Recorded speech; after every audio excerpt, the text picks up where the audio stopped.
Yes प्यारे विद्यार्थियों, cost of capital पूंजी की लागत ये चैप्टर चल रहा था अपना, और ये बीकॉम पार्ट सेकंड के जो विद्यार्थी हैं उनका ईएफएम का जो फर्स्ट पेपर है फाइनेंशियल मैनेजमेंट वित्तीय प्रबंध, उसके अंतर्गत कॉस्ट ऑफ कैपिटल।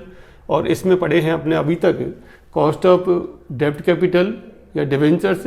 और डिवेंचर दो प्रकार के होते हैं, शोधनीय ऋणपत्र और अशोधनीय ऋणपत्र। इसके बाद पढ़ा था अपन ने cost of preference share capital. Preference share capital भी दो प्रकार की होती हैं, शोधनीय और अशोधनीय। आज पढ़ेंगे हम cost of equity share capital, समता अंश पूंजी की लागत ज्ञात करना।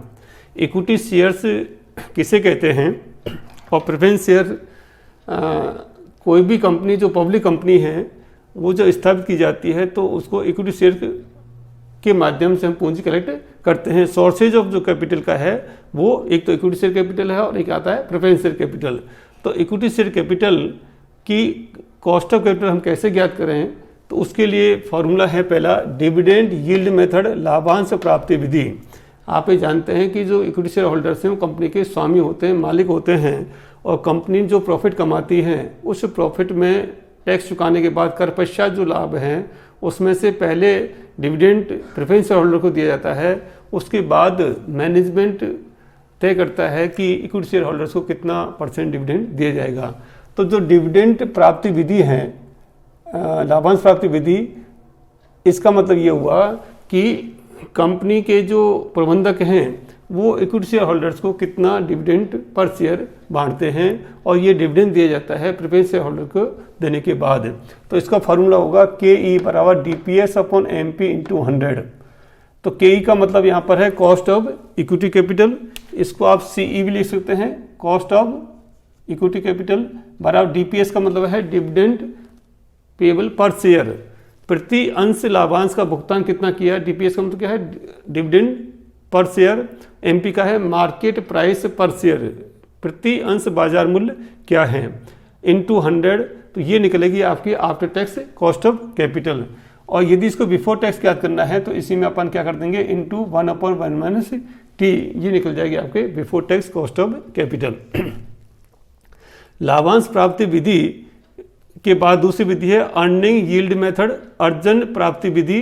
इसके अंतर्गत क्या होता है कि कंपनी ने कुल कितनी आय अर्जित की है उसके आधार पर हम इसकी कॉस्ट ऑफ कैपिटल ज्ञात करते हैं। इसका formula KE = EPS upon MP into 100। EPS का मतलब है अर्निंग पर शेयर, प्रति अंश अर्जन कितनी है, अपॉन मार्केट प्राइस पर शेयर इंटू 100। ये निकलेगी आपकी after tax cost of capital. और इसको यदि बिफोर टैक्स में कैलकुलेट करना है तो इंटू कर देंगे अपन 1/1 - T। T का मतलब यहाँ पर हुआ टैक्स रेट। इसके बाद तीसरी विधि आती है इसमें dividend yield plus growth in dividend method, यानी कि जो लाभांश प्राप्ति विधि है उसमें अपने को G जो ग्रोथ रेट है वो भी जोड़ देंगे। तो इसका फॉर्मूला बन जाएगा आपका KE बराबर DPS upon MP into 100 plus G। जो पहले वाला फार्मूला है उसमें प्लस से हमको G करना है। इसके हिसाब से जो कॉस्ट ऑफ कैपिटल निकलेगी वो आफ्टर टैक्स निकलेगी, और इसको भी यदि बिफोर टैक्स में ज्ञात करना है तो इंटू 1/1 - T आप कर सकते हैं। क्लियर। तो ये तीन विधि हैं, इन तीनों विधियों के आधार पर हम इक्विटी शेयर कैपिटल की कॉस्ट ऑफ कैपिटल हम ज्ञात कर सकते हैं। तो सबसे पहले हम एक एग्जांपल ले रहे हैं। एक कंपनी ने 10 रुपये वाले 1 लाख समता अंश जारी कर रखे हैं। इक्विटी शेयर कितने का है, 10 रुपये का है, और नंबर इक्विटी शेयर है 1 लाख है, और कंपनी ने कर पश्चात लाभ कमाया 3 लाख रुपए का। कंपनी 2 रुपये प्रति अंश लाभांश का भुगतान करती है, और इसकी शेयर की मार्केट प्राइस है 25 रुपये पर शेयर। 10 रुपये का जो इक्विटी शेयर है इसकी मार्केट प्राइस है आपकी 25 रुपीज़ पर शेयर। टैक्स रेट दे रखी है यहाँ पर 30%, और ग्रोथ रेट दे रखी है आपकी 5%। आपको इन तीनों विधियों से कर पूर्व और कर पश्चात इक्विटी शेयर की कॉस्ट ऑफ कैपिटल ज्ञात करनी है। तो आप देखिए, सबसे पहले हम लेते हैं डिविडेंड यील्ड मेथड, लाभांश प्राप्ति विधि। इसके अंदर क्या है, KE = DPS upon MP into 100।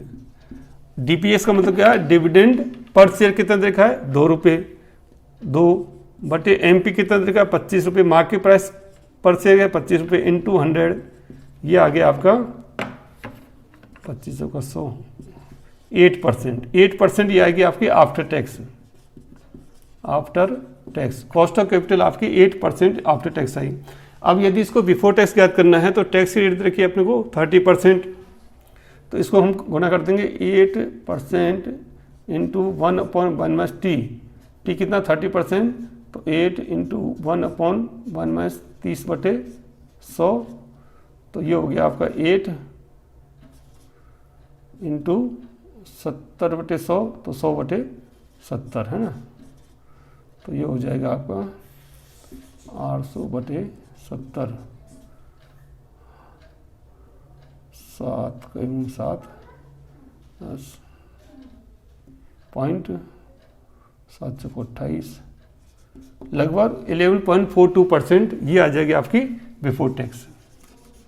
Before tax तो बिफोर टैक्स की वैल्यू जो है 11.42 है, ये अधिक होती है, और आफ्टर टैक्स की वैल्यू जो है वो कम होती है। ये हमेशा ध्यान रखना है, चाहे आप प्रेफरेंस शेयर की निकालें, चाहे इक्विटी शेयर की निकालें, चाहे डिवेंचर की निकालें, किसी की भी निकालें, अपन आफ्टर टैक्स की वैल्यू कम आती है और बिफोर टैक्स की वैल्यू ज़्यादा आती है, क्योंकि इसमें टैक्स चुकाने के बाद ये कॉस्ट ऑफ इसकी कम रह जाती है। तो ये तो हो गया आपका पहला मेथड, डिविडेंड यील्ड मेथड, लाभांश प्राप्ति विधि। बहुत सिंपल सा है कि अब आता है अपना दूसरा मेथड, अर्निंग यील्ड मेथड। इसमें क्या है, के ई बराबर EPS earning per share upon market price पर शेयर इंटू 100।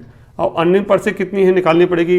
इस कंपनी को लाभ कितने हैं 3 लाख के, और नंबर इक्विटी शेयर कितने हैं 1 लाख, तो अर्निंग पर शेयर कितनी होगी 3 रुपये। अर्निंग पर शेयर 3 रुपये, मार्केट प्राइस पर शेयर देखिए इसमें 25 रुपीज़ इंटू 100, 25 का 100, 4 12, तो 12% आपकी क्या गई कॉस्ट ऑफ कैपिटल, ये आफ्टर टैक्स आई।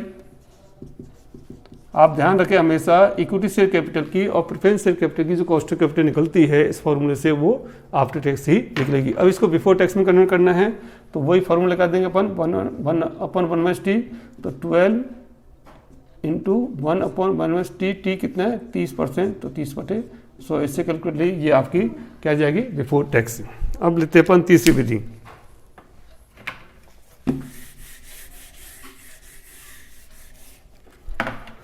तीसरी विधि क्या है, DPS अपन MP इंटू 100 प्लस जी। तो ये तो पहली जो विधि है उसके हिसाब से आप देखें तो DPS कितना है 2 रुपये, MP है 25 रुपये इंटू 100, तो इसकी वैल्यू आ गई थी आपकी प्लस जी कितना देर का 5%। इसको ऐसे कैसे ऐड कर, पहले आप इसको कैलकुलेट कीजिए, तो ये होगी 8% प्लस 5% बराबर 13%। ये आ गई आपकी after tax cost of capital. इसको बिफोर टैक्स कैलकुलेट करना है तो इंटू 1/1 टी कर देंगे, ये आ जाएगी आपकी बिफोर टैक्स। तो वेरी सिंपल, ये उस स्थिति में आती है जब कंपनी के कोई पुरानी कंपनी है, पुराने समतांश जारी करके हैं, लेकिन यदि कंपनी कोई नए समतांश जारी करे, न्यू इशू करती है, तब MP की जगह क्या हो जाएगा NP। तो नए इशू करती है, यदि नए समतांश जारी किए जाएं, नए अंश न्यू जारी किए जाएं, तो DPS अपॉन MP की जगह हो जाएगा NP into 100।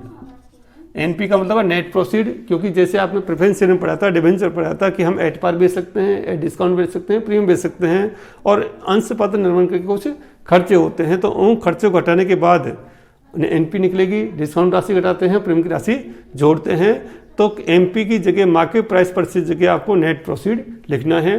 Earning per share method से भी करें, मान लो अर्निंग इन मेथड, तो EPS अपॉन MP की जगह क्या हो जाएगा EPS अपॉन NP इंटू 100। और तीसरी विधि भी क्या है DPS upon NP into 100 plus G. ये नए अंश की हम कॉस्ट ऑफ कैपिटल निकाल सकते हैं, यही निकलेगी आफ्टर टैक्स बिफोर टैक्स में बदलना है तो इंटू 1/1 आप कर सकते हैं। तो इस प्रकार से इक्विटी शेयर कैपिटल की आप कॉस्ट ऑफ कैपिटल ज्ञात कर सकते हैं। 3 विधि देखिए, परीक्षा में जिस विधि से भी पूछ जाए उससे आप सवाल सॉल्व कर सकते हैं। नटसेल में पहली विधि है DPS upon MP into 100, EPS upon MP into 100 और DPS upon MP into 100 plus G। ये 3 विधि हैं, तीनों किसी से कर सकते हैं, क्योंकि जो इक्विटी शेयर होल्डर्स हैं उनको लाभांश का भुगतान पूर्वाधिकार अंशों के बाद में किया जाता है। थैंक यू, धन्यवाद।